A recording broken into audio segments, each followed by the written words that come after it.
How hard is it to buy a business? What are the steps? How much does it cost? What's the return on investment like? Where do you buy them? And big question, is it even worth it? I've taught thousands of people to buy online businesses to replace their income and have been doing this for over a decade now. So if you appreciate me creating a video for you from the countless amounts of businesses I've helped people find, buy, run, and grow, amounting to many people replacing their income and sharing this with you, please share the love by tapping the like button. I truly do appreciate it. It means a lot. In this video, of course, I'm going to share my screen with you and go through a bunch of different places where you can buy established online businesses and showcase how much they cost to acquire, what their cost of goods are or what their expenses are, their returns, and how they're actually run and what you need to do to buy one as well. But firstly, some important notes around why even buy a business. I also want to talk about strategy and even how much money you need to get started buying an online business. To start this out, how is investing in real estate similar to buying an online business? Well, when you acquire some real estate, it's similar to buying an online business. When you buy an online business, what you're doing is you're buying digital real estate where you can acquire a piece of real estate on the internet and put managers in place to run this business for you, or you could run it yourself. It's the buy, renovate, and flip model that people use through property or real estate that you can do as well. You can make real gains, and most of these real gains are made from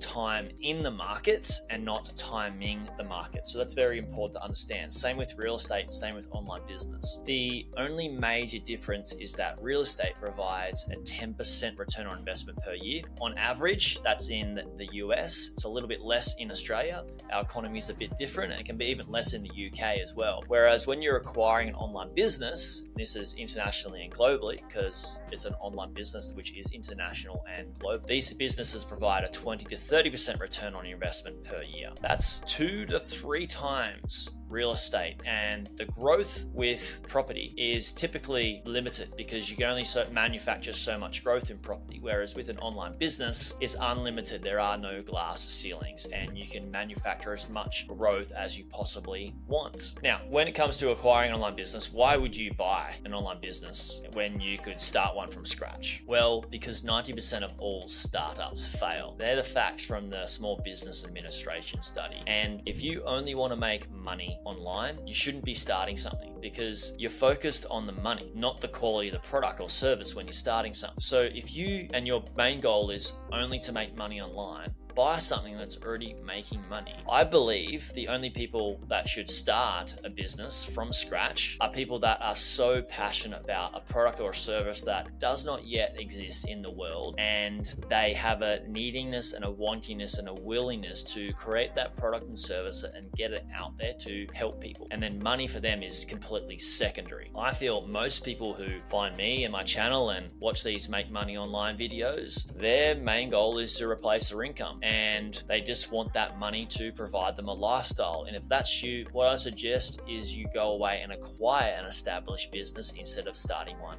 from scratch. Let's face it, when you start something from scratch, 90% failure rate, and then even for the ones that do fail, you're working and putting a lot of time, effort, money, energy, and attention into something that you're typically not going to get a return on investment back for a decent period of time. Now, to the acquiring a business, how much capital do you actually need to buy one of these businesses? Well, I typically say that around roughly the time of recording, there's like $20,000 and anything under. If you're buying anything under that 20K range, it's a startup. And like I said before, they require a lot more resources like time, money, effort, and energy to even get those startups to making a decent profit and have it become stable, which is probably what you want. Is you want an income from a stable source, like a stable business. Like anything in life though as well, is when it comes to acquiring a business, you typically get what you pay for. So the more you spend, the more stable the asset typically is, and the less risk and less work typically involved with that. Of course, caveats, you need to know how to do your due diligence,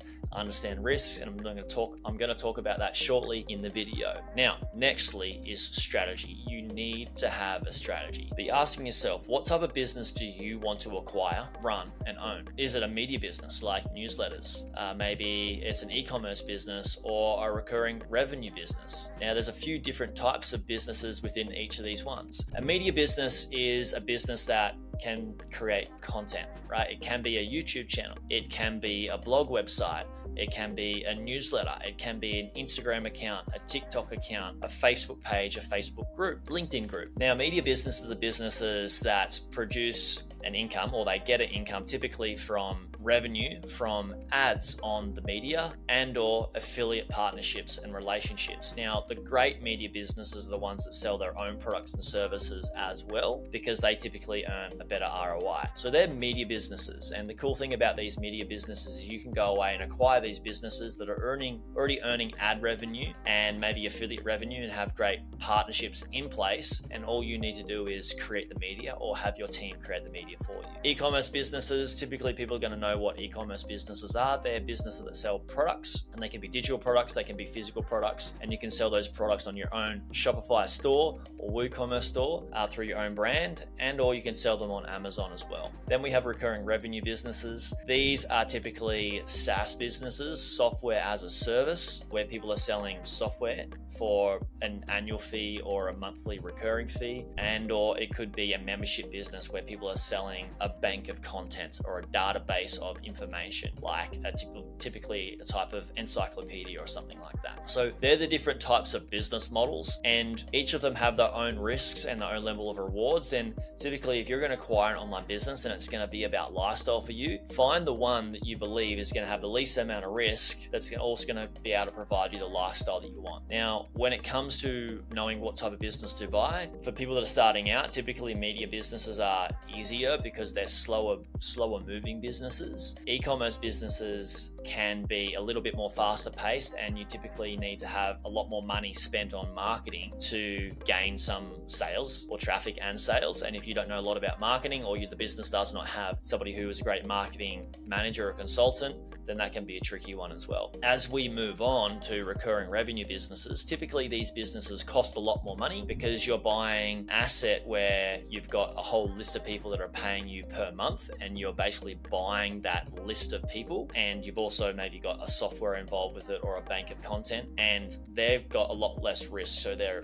typically a higher multiple. If you're starting out and you got a lot of money, great, I would go for one of those if you can. If not, maybe media businesses, moving on to e-commerce businesses, and then typically the holy grail for a lot of people are SaaS businesses, typically. Now, it depends on your current circumstances and what you want to invite into your life as well. Now, one big thing about the strategy of acquiring a business is please do not buy the business and then buy another one straight away. Right? You don't want to buy multiple businesses. I've made this massive mistake myself, and I've learned a really, really good quote from a friend. It says that if you want wealth creation, you need concentration. If you want wealth preservation, you need diversification. So ask yourself, are you in the process of your life where you're trying to generate and create wealth? Then it's worth buying one asset and focusing on it and growing it until you either sell it or you remove yourself out of the business with good systems and people that can run those certain parts of the business. Of course, you still need some energy and attention on that and managing those people as well. But typically that's what I would suggest if you're trying to create wealth, is have one asset that you're focusing on and then slowly chunk up to larger assets and maybe sell down some smaller assets. Now, if you're preserving wealth, then great. It's awesome to go away and buy multiple businesses. At the start, when I started out, I bought a small online business for $15,000, and then I thought, great, this works, it's making money, I'll buy one that's a little bit bigger, and I bought that one a year later. And then a year later after that, I bought a third business, which was a little bit bigger than my second business, and within 3 years, I had 3 businesses, and I would not recommend doing so. Even though that I had a lot of the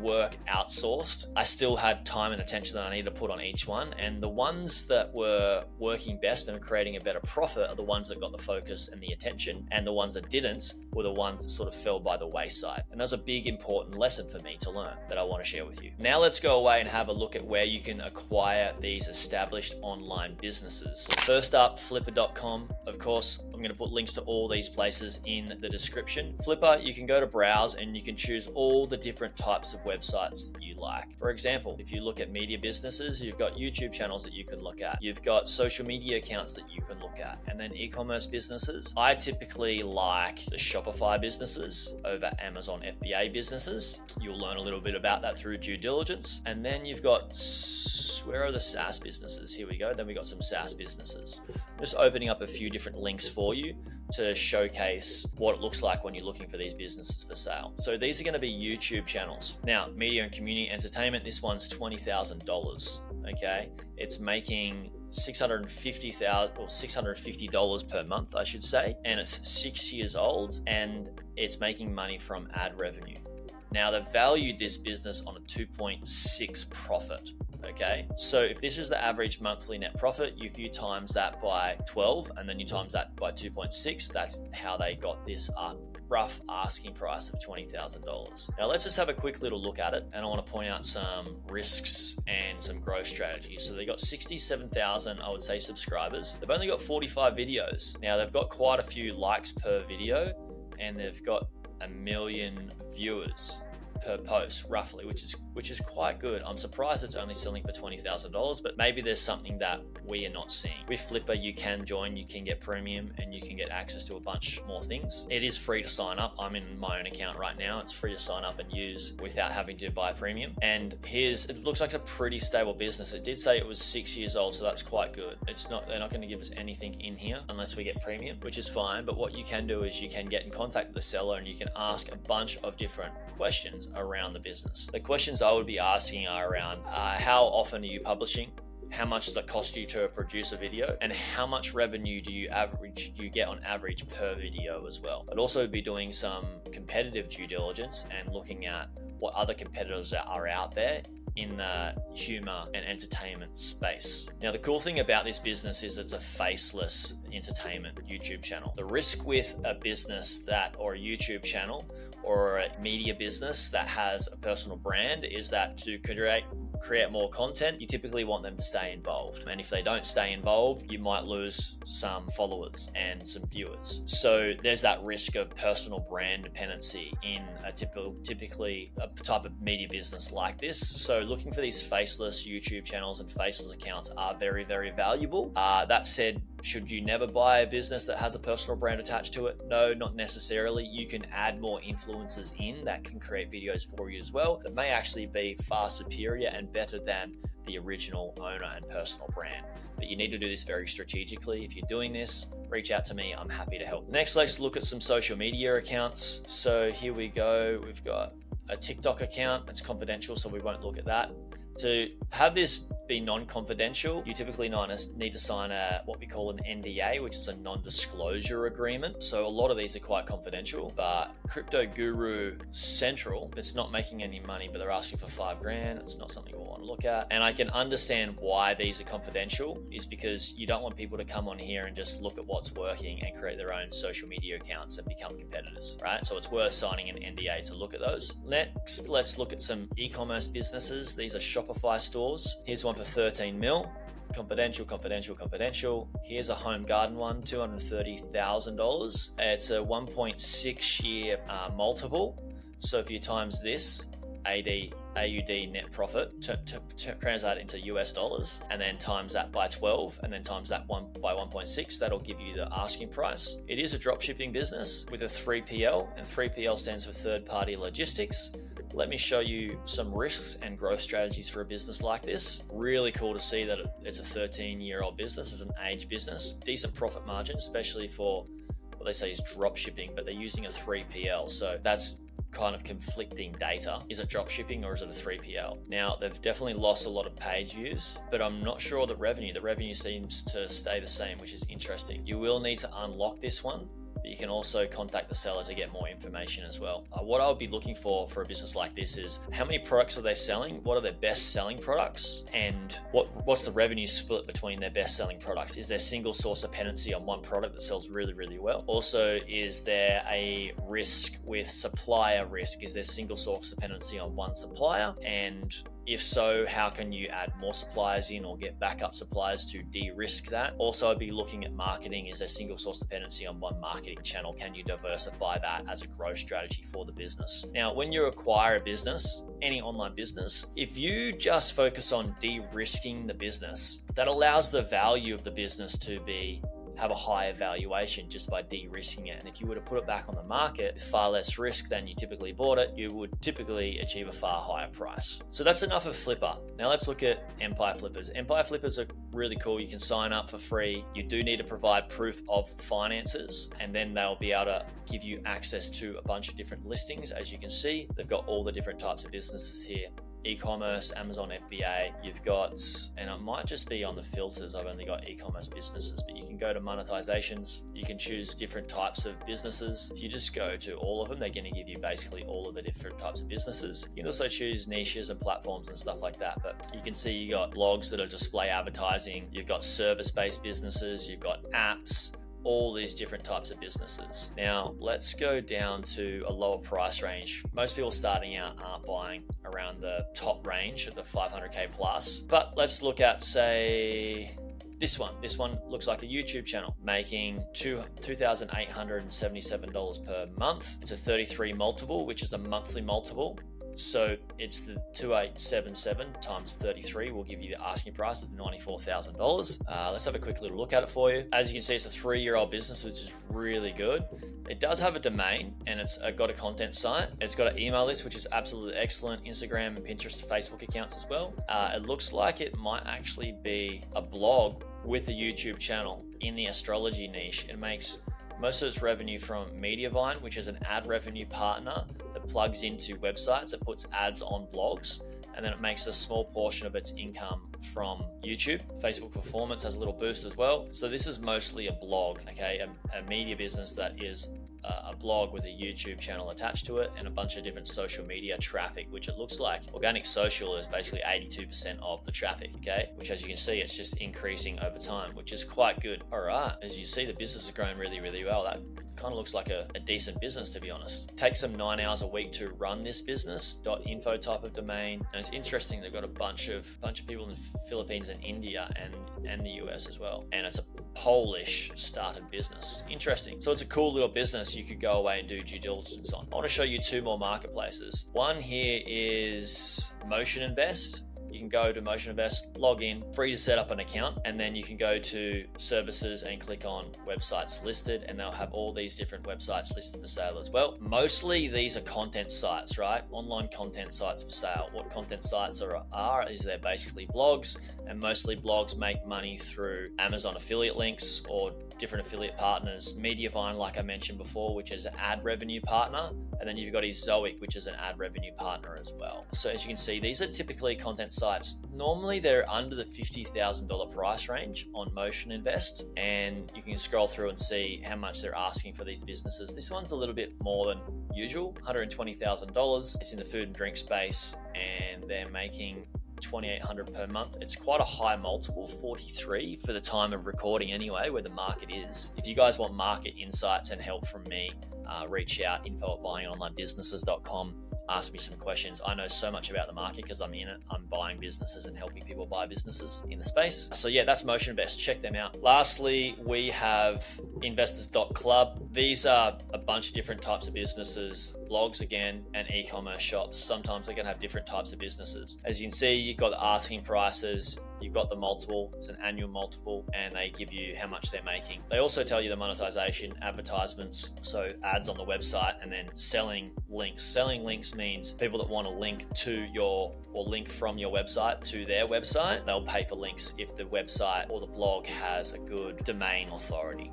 which you will learn about through due diligence if you come and work with me. All right, so DTC stands for Direct to Consumer Shopify brand that sells lights, UV light repellents, interesting, and it sells these physical products through Facebook ads. So you've got different types of e-commerce businesses and all these different things. I won't go through these too much because I want to get into the due diligence part with you. So check out those different marketplaces on where you can buy those businesses, but let's talk about due diligence. You need to learn how to do due diligence. If you haven't got my due diligence framework, get it at buyingonlinebusinesses.com/free resources. It takes the guesswork out of buying businesses. It's what I've used. It's what my clients use. It's helped people make millions of dollars and save millions of dollars and prevented people from buying dud listings and dud businesses. So just get that. Also, while I'm at it, if you've got questions and comments, please put them in the chat below.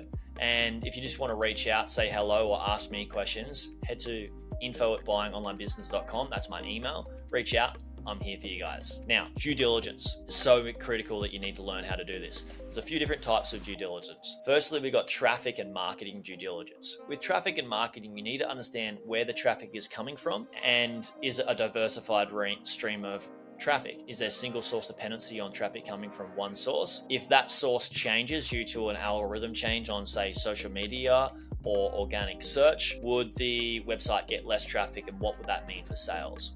Same with marketing. Is there single source dependency on marketing on just one channel? Say maybe the business is only being marketed on Facebook. Maybe you can de-risk the business by having it marketed on a few different platforms and spread the risk out and not have a single source dependency. So understand that. Also understand the different levels of traffic and what traffic is: cold traffic, warm traffic, and hot traffic. Cold traffic is typically people that know nothing about you and your business, and hot traffic are people that are basically ready to buy. They've seen your brand and your business. So understanding that is important to note through due diligence. Then you got financial due diligence. This is you looking at the profit and loss statements, correcting and sometimes you can redo the books and hire an accountant to do that for larger assets. This is what we do through due diligence on businesses 500K and above. But for businesses under that, you can go away and cross-reference what the business is making and then in their profit and loss statement, and then add that up to their merchant account and cross-reference all that. But you need to get proof of funds, right? You need to get proof of finances for the business that you're looking at doing due diligence on. You also need to do competitive research for this business you're looking at buying. You need to see what other businesses are out there in the marketplace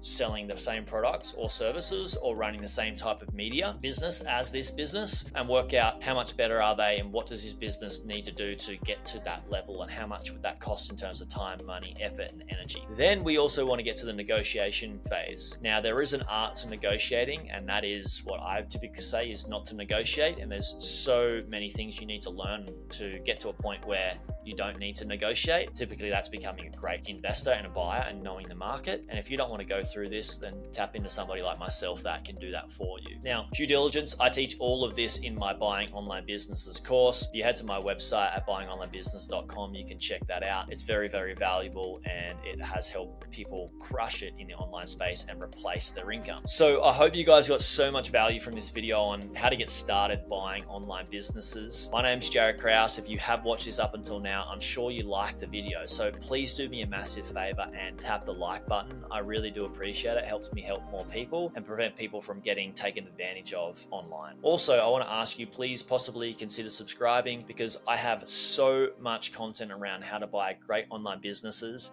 how to scale them, grow them, run them, and make a great amount of money online. So please consider subscribing, and I hope to see you on the next video.